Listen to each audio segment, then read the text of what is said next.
Had a few casts on the top, nothing. And I just sunk this down, and as I lifted up, a little bass just followed it, so I dropped it down again. Had a go at it. Makes me think lure change.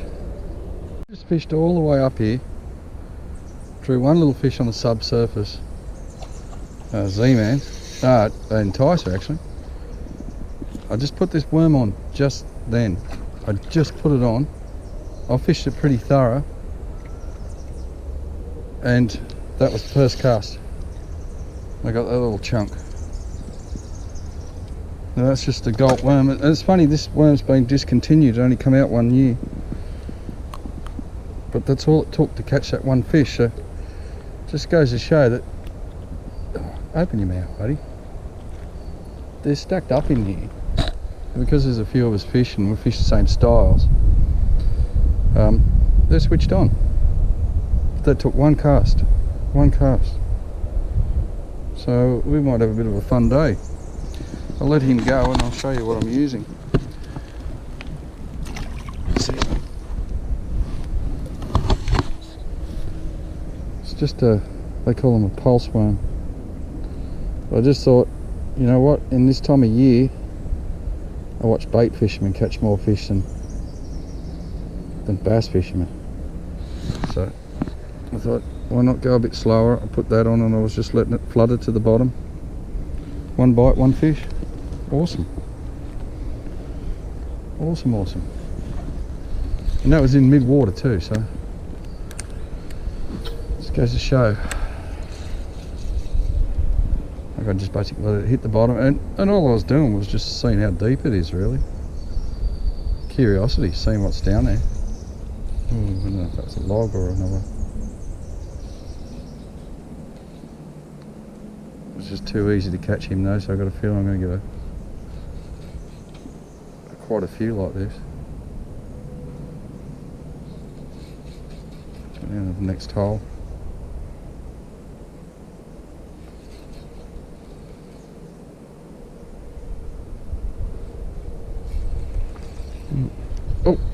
Oh, see that? Another one. Now honestly, I fished a kilometre. I've used a bio squidgy, an enticer, and a big Z-man curl tail. Actually, I've got two of the lures here in my pocket. There and there. That's 2 casts. Caught one fish and dropped one fish. That was my fault. I should have really drove that hook home then. There you go. Oh, it's going to be a fun afternoon.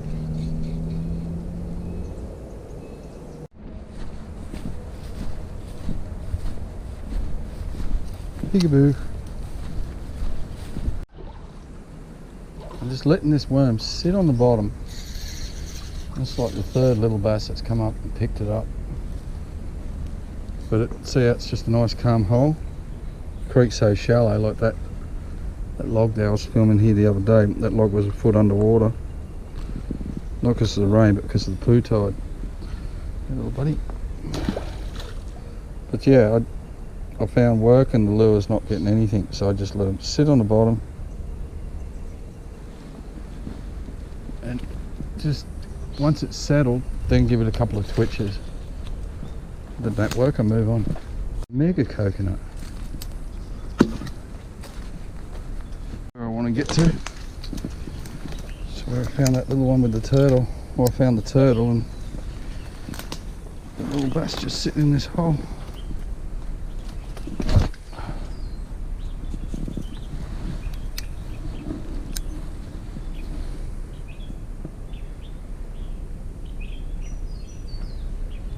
Oh, there was one there.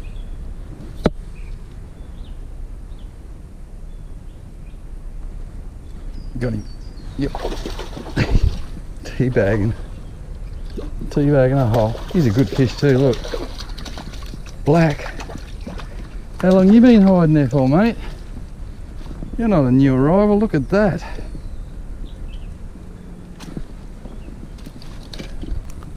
Look at that. That's a a bass that's been in here for a long time. So put him up here. As soon as this poo tide lifts up, he'll swim out. Watch how they disappear pretty quick. When I walk back, I'll see if we look at him. He's under there. There he goes, back over there. He'll just turn sideways and swim out. But I'll check on him when I come back. If he's still there, I'll put him back in. We'll see. That was awesome. I hope I got the camera on for this one. I missed the last one. It's low. They're going to let treatment water out pretty soon, I imagine. I was hoping to walk down on this low and then have the poo tide hit on the walk back out. Get like that foot rise, you know they're going to be on the tube. This is what I was talking about before. Look, surveyor's tag. Taking your creek whether you like it or not. You've got such a dry, parched country. You think creeks like this would be an asset to the environment, to the community. Ooh, it's a bit bent on it. It's alright. So why the hell will we turn this into a drain? You know, someone's gone completely wrong with the fact that we're developing all our floodplains, putting houses on them. You've seen what happened up in Queensland when they did that. It doesn't work. Anyway, I just had the tail bit off one of those little rubbers, so they're still about. Let's see if we can get one more fish before we turn around. Why would you want to turn this into a canal? Look at it. Oh, big carp just come up after this worm. Man, 10-pounder.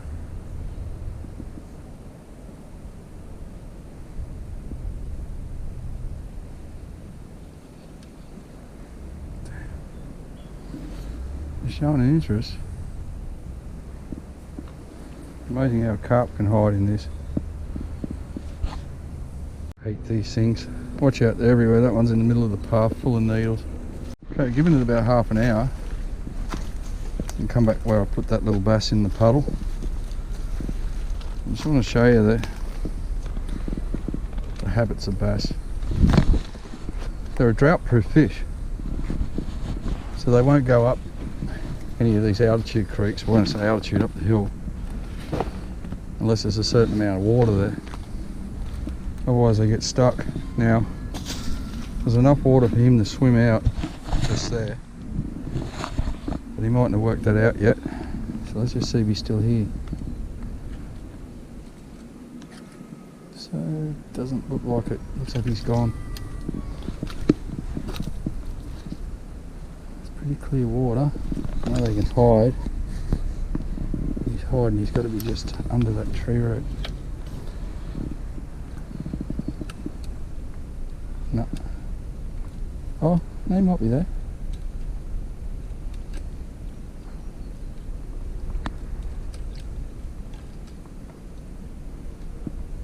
No, I think he's gone. Oh no, there he is. He's there still. Okay. Right. Now, they've got limited energy. So what we're going to do is make him swim a bit. The more he swims, the tighter he'll get. Right, there he is. Oh, he's already buggered. Look. Oops, I had him.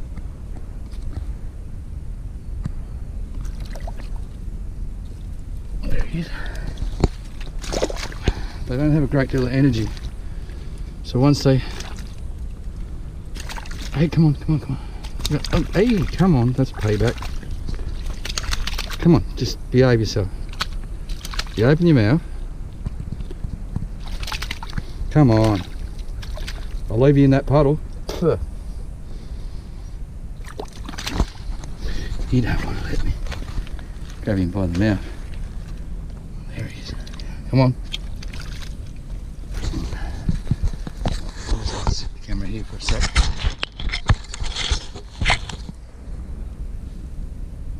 Come here. Open it.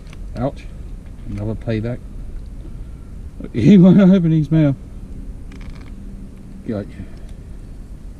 I'll stick you back in that hole. Alright, so see how I just caught him by hand. A little couple of burst in here trying to escape, and he's buggered, absolutely buggered. So anyway, we're going to let him back into this puddle that we caught him from. Oh, there goes my phone. Say goodbye to him. I just wanted to show you, like, they're a drought-proof animal. See you, mate. They're a drought-proof animal, and they know when to run these creeks. They go up them and feed. They go crazy on the rain because this is a tail creek, so it backs up. It doesn't actually flow out. So when this lifts up, they come in feeding. But the very first mill of a drop, they come back out into the main creek. Anyway, I just thought I'd show you that.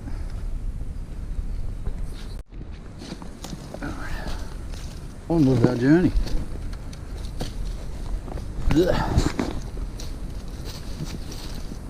creek hasn't started lifting yet. Oh, he got me a beauty, the little bugger. Just hoping for a rise. I didn't come here to catch fish like this. I come here to catch them in a different way, but they're a native. Natives are a creature of habit. They need that rise, the poo tide. Another coconut. Let's just open the gate. Oops.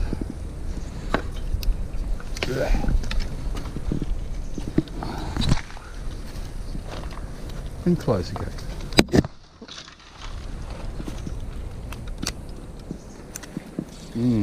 Looks like it's picking up a little bit.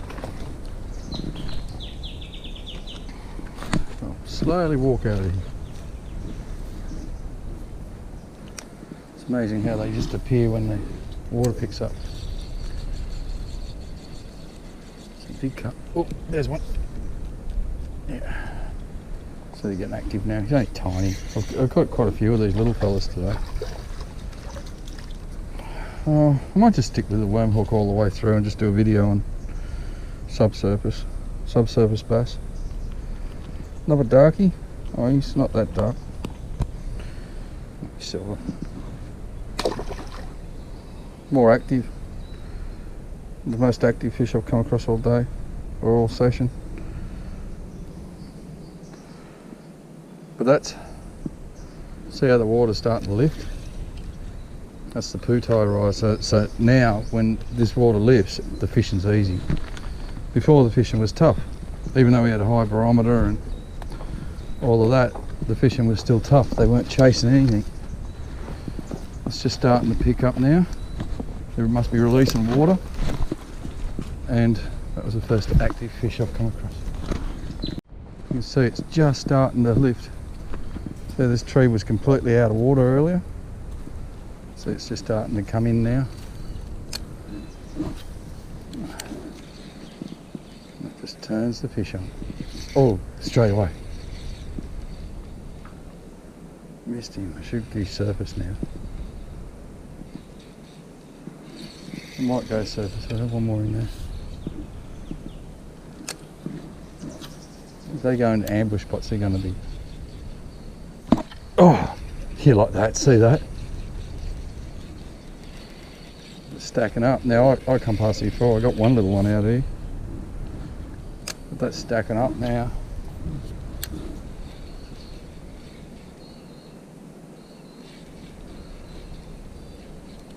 Got him. Come on, get. Ah. Oh. Had him. Watch these things just slipping. Running. Yep. There's only a little fella, that one. Before that felt a bit better. Ooh, lucky I got a packet of plastics in my pocket. So it was tough. I don't need the fish this way now. I can go to conventional lures. Spinners would be really good in here, but good surface, anything surface right now.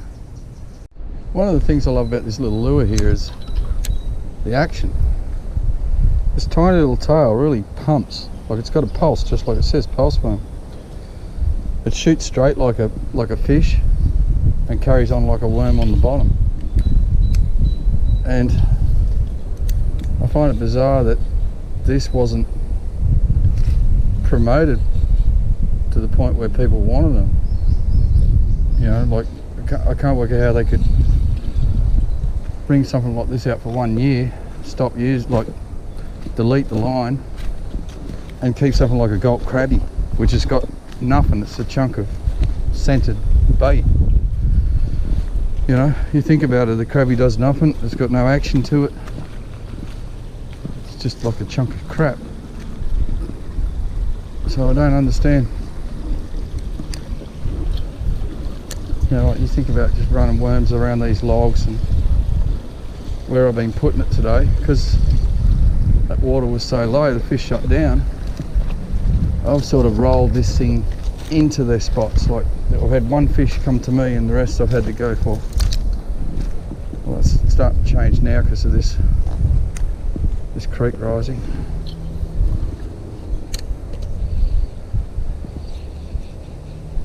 But now I don't need this lure, see? It's got a purpose. It's got a purpose, and that's why I keep a pack in the bag.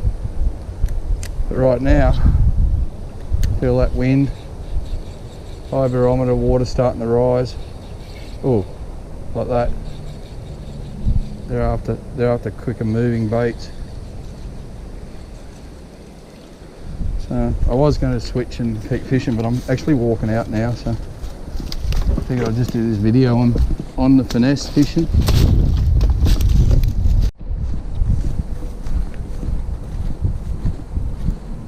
Bah. Bah. So they've got long tails. Active now.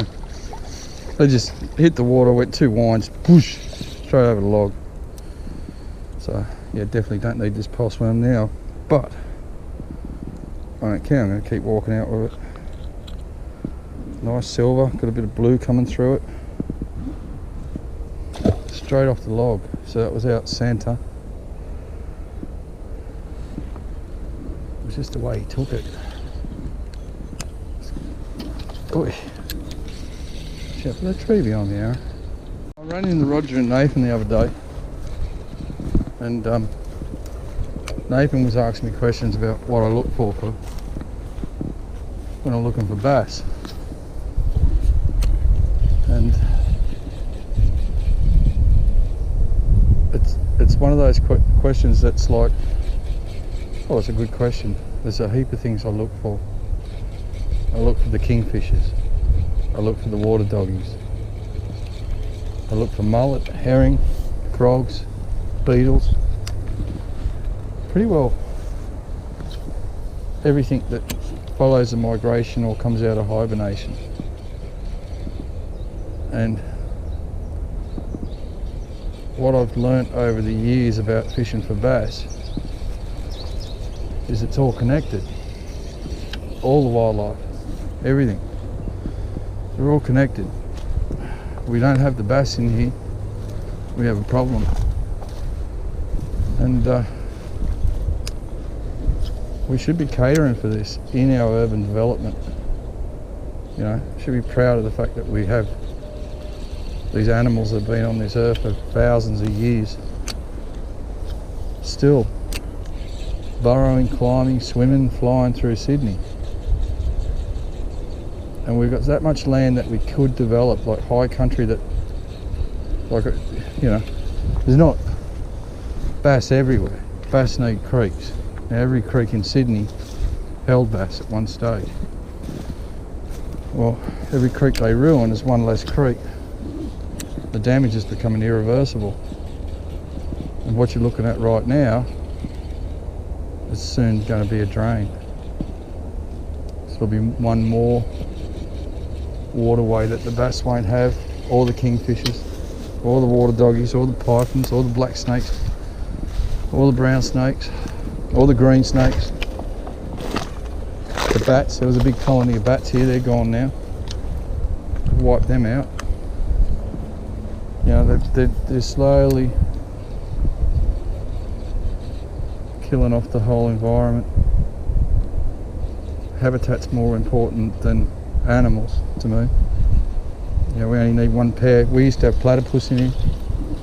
There was a colony of cormorants that's been here forever, and they've been wiped out over the last 5 years. They're gone. So you got no black cormorants. The herring can't get up here anymore. There's a carp down there. The herring and the mullet don't come up anymore. Oh, where do you want that worm?